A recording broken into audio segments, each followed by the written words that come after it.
The heart of the struggle against colonialism has shifted from Asia and the Middle East to Africa. At the very moment when France went to Gaul, one word was heard loudly and clearly around the whole world. The no to remaining parts of France from Little Guinea, population 2.6 million, in French West Africa. Unfortunately, the courageous voice of the man who led the Quiet Revolution, Sékou Touré, was later heard to say to his fellow Africans that he would not stop at introducing forced labour if the African people continued their easy ways and failed to shoulder the responsibility of industrialisation. Begin quote. Nothing must impede industrialisation, end quote, Touré told John A. Marcoux, the new leader, December 1958. We will use Chinese mass labour methods if necessary, end quote. Is the Chinese Great Leap from semi-feudalism to state capitalism via forced labour to be the road of the African Revolution? We do not believe that the African masses who began the road to liberation directly after World War II, conclude an outburst of elemental, creative activity, will now bow to what the African intellectual, in a dilemma, is dishing out. When I was in France in 1947, I met a leader of the African movement who described how the African masses, still plagued by tribalism and without any organised labour movement, trade unions or political, attempted self-rule after the defeat of the Axis.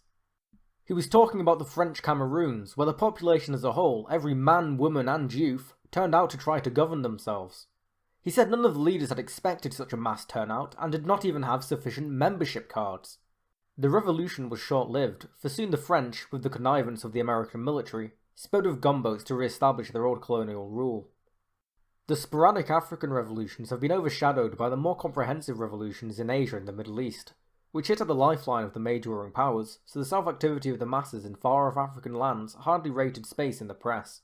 But this African leader came in person to tell his tale of the revolution to the mighty French Confederate of Labour, already under communist domination. However, his tale fell on deaf ears, for the communists were then comrades in arms of de Gaulle, and this African was told to return to Africa and organise his people. Part 1. The African Intellectual and Dilemma. While the first stage of the African Revolution was thus stifled at birth, the communists did play at anti-colonialism and in 1949 participated in the Rassemblement Démocratique Africain, African Democratic Rally RDA. In those years, Félix Houphouët-Boigny of the Ivory Coast, now minister in de Gaulle's cabinet and author of We Don't Want Independence, spoke quite differently of freedom for the long-oppressed African people. Next to him was the Labour leader, Sékou Touré, who even then said the chief needs of Africa were lots of capital, but to attract capital, we must inspire confidence in investors. Our responsibility is to inform the African people of their responsibility in this matter. Thus, even before the African Revolution got unfolded, signs were evident among the African intellectuals that industrialisation now meant capitalism, although these intellectuals knew how to gild this capitalism as socialism. Thus another leader of the Democratic African Rally, Leopold Sédar Senghor, proclaimed an African road to socialism. Whatever that might have meant before any of the African colonies gained their independence, it means something very different now that some have state power. In Guinea, for example, they now speak of single-party democracy. In Ghana, Nkrumah chose for it the euphemistic title of the African Personality.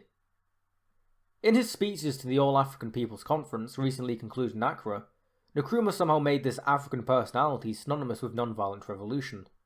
For this he was greatly praised by the capitalist press everywhere, especially in England and America.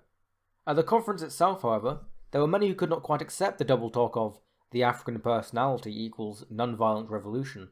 How could a Kenyan forget the British White Terror, or an Algerian the barbaric white colonial rule that brought de Gaulle to power in France itself? The biggest of all traps to stifle the African Revolution is the trap of the non-violent revolution, whatever that might mean. Non-violence has little to do with the realities of the African Revolution, where it meets the armed counter-revolution as in Kenya and Algeria, or the entrenched armed rulers in racist South Africa.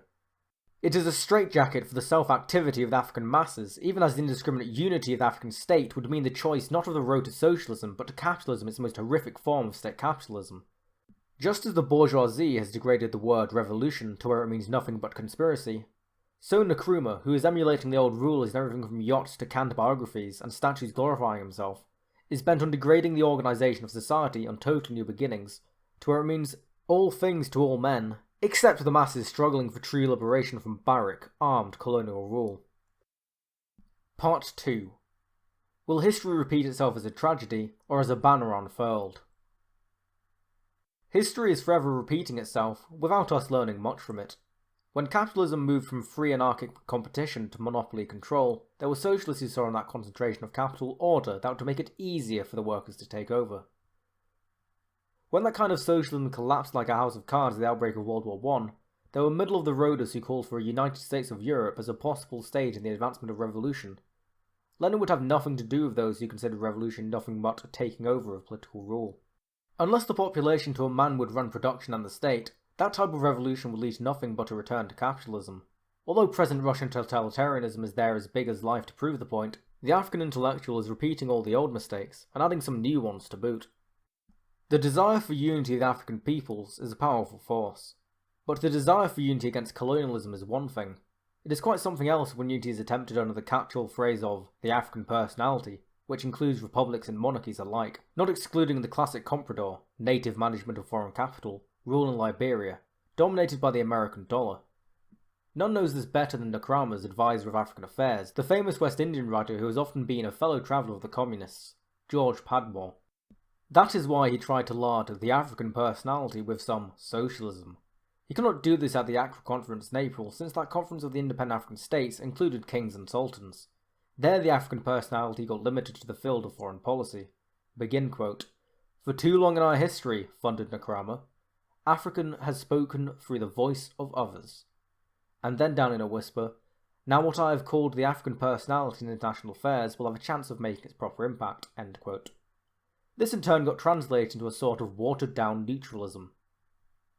By December, the conference, this time held on a non-governmental level, allowed Padmore to explain himself so that the manifesto for the conference stated that would, begin quote, formulate and proclaim our African personality based on the philosophy of Pan-African socialism as the ideology of the African non-violent revolution. End quote. While Nkrumah is blending his Pan-African socialism with the rule both of the tribal chiefs and British industrialisation, Touré had his theoretician, the Frenchman Jean Bayer, work up a heady brew called African communocracy. This was supposed to blend African communalism and European socialism. If you add to that single-party democracy, where exactly would all these road to socialisms lead us? Part 3. Must industrialism be totalitarian? The truth is, by whatever name you call it, neither the new euphemisms nor the new black colour can hide the old smell of exploitative capitalism. Of course, industrialisation of Africa is a necessity. Of course, this cannot be done outside of relationship to technology of the advanced industrial powers, but must the method be capitalistic? Must we see in Africa that we have already seen in Russia and China, the emergence of a new ruling class that comes with state power and capitalistic industrialisation, and is totalitarian? The physiognomy of the African intellectual may be idealistic and fresh at first, but the road upon which his present policies set him will make it impossible to resist the objective pull of world-state capitalism. The responsibility of the Marxist humanist is not that of pushing the Africans helter-skelter on the road of industrialisation, as if industrialisation by itself answered the desire for liberation.